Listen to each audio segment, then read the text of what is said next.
Hey everyone, welcome back to the channel. And if you just joined us for the first time, we are having an interesting conversation about the new updates to iPad 26, iPadOS 26. And this is a very exciting update because it's bringing a lot of UI changes to the platform. Some would even say that this is a huge evolution in the product for the iPad itself. And if you're an existing owner, you don't necessarily have to upgrade to the latest version to get some of these updates. Apple has given us a compatibility list so that you can jump in on these new updates as soon as they're available in the fall. And of course, the betas are out now. Users are having an exciting time experimenting with some of the new user interface updates. Today, I just want to circle back to an important part of the WWDC 25 conference where some would say there were some omissions about Apple Intelligence and updates to Siri. I'm actually taking a different position on that. I think that that AI was on display in a very subtle way and perhaps a more powerful way. So let's get into it. Apple's Siri assistant has not had any serious groundbreaking updates in the last few years. And while Apple has been slow walking that process, ChatGPT, Claude, and some other AIs like Gemini, and even the multi-chatbot AIs like Sintra are making huge gains in the marketplace. And they are doing the thing everybody wanted Siri to be able to do by this point, and that is to be a very interactive chatbot, offering responses to problems as well as generating solutions. People are using these chatbots to build business plans, to code apps, to build a framework for their business, or even to optimize what their business does. So these chatbots are very effective in doing those things very well. So why is Siri perhaps taking a slower approach to this? I think we have to approach this conversation from a different perspective. Apple knows that they own a product. They own a product and they own the platform for that product. And that namely is iOS or iPadOS. Chatbots need a product in order to be featured. Okay, so a generative AI platforms such as ChatGPT or even Grok or any of these other AIs, they are a service or perhaps a feature that still needs a platform in order for that experience to even happen. Okay, so Apple has been slow walking this in doing AI differently. They first introduced this concept when they started having conversations about machine learning. And this is where instead of having a conversational AI experience, you are now experiencing AI and how it affects you in an environment. Okay, in the environment setting, the AI is not only interacting with you based on what you choose to tell it or what you choose to ask it, but here in a product environment like iOS or iPadOS, it's learning the things that you don't say. It's learning the things that you perhaps don't ask it. It's anticipating you based on your habits. And I think in a human experience, we can relate to that in that there are things that we choose to tell people, and then there are things that we do habitually that are part of our everyday life that people don't get a peek behind that curtain. And let's think about this for a second.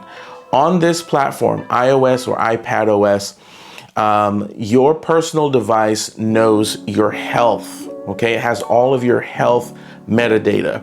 It knows your heart rate.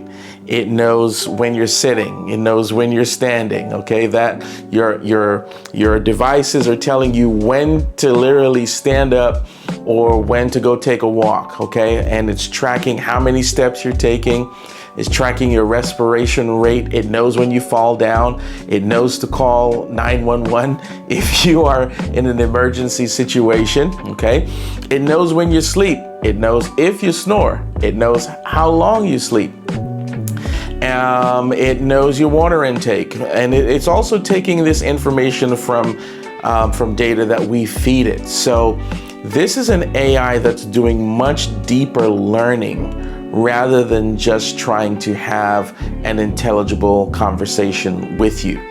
So on the flip side of things, you could say that Apple Intelligence is perhaps more encompassing of who we are. It learns us on a deeper level. So when that conversational switch is actually flipped, we may be pleasantly surprised or taken aback by how deep Apple's Siri would be able to converse with us, because again, it's not based on information that we want it to know, but it's based on information that it already has gathered about us.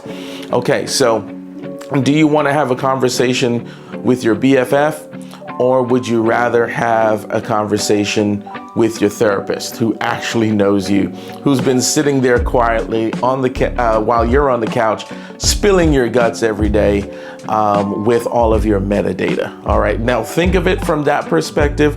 Who knows you better, okay? There are things that we don't even tell our BFFs, all right? So if you want a great interactive chatbot experience, by all means, GPT, Grok, Sintra for your business, Claude for some of your more creative ideas, Leonardo AI if you want to create animated video. There's all types of AI out there that do the thing, that have the immediate interaction and will perform a task or at least show you how to do it, okay? And I think that's the only framework with which we have looked at AI in its performative tasks. However, we have not talked about it in its learning platform and environment. Currently, free versions of the AI have a limited memory capacity. Currently, they only can store up to a certain amount of conversations that we have with them. And of course, most platforms would encourage you not sharing your personal information, your name, your address, who you are and what you do, okay? Exposing that amount of information to AI too quickly is not often advised, because it may begin to either share information about you or do too much of a deep dive on the internet about you. However, we may be surprised to know how much it already knows based on the clues we've been giving it. But Apple, knowing your respiratory data, your biometrics, from either a thumbprint with Touch ID to Face ID, and having all of that information about us on a localized platform such as your personal device, it goes to show you Apple is looking to really engage AI on a deeper, more personal context. And I think that may be more useful to us in the long run. And remember, Apple is always playing the long game. They're not interested in being first, but they are interested in doing things a little bit differently and perhaps what they claim to be the best. So I wouldn't count out Apple Intelligence yet, and I would not discount how intelligent it already is in learning about us. Okay, so it's a different approach to things. They're doing it the Apple way. All right, so tell me your thoughts. What do you think about how Apple is approaching AI, and whether or not it's just unintrusive enough, or maybe it's staying out of your business enough perhaps not being too chatty all of a sudden or all at once. Perhaps are you interested in interacting more with what Siri knows about you? Are you favorable to this slower approach to AI? Some people are. Or are you ready for Siri to just start doing the thing, start giving me more feedback? Do you want Siri to be your best friend, or to be that perfect assistant that just starts spitting out ideas and putting things on your calendar, or creating a more interactive experience for you? So let me know your thoughts. We could put it in the comments. This is a short one today. I just wanted to weigh in on this AI conversation. And I think that based on what Apple's design team have shared in their podcasts with other YouTubers, it seems like this is the approach that they're taking. So I'm interested in hearing your thoughts. This is an important conversation about AI. I would appreciate some comments, some feedback, and of course a like and subscribe. Let's keep this conversation going, particularly for creatives. What would you want Siri to do for you as a creative? Let's talk about that and continue the conversation. Thanks for watching today. We'll see you at the next one.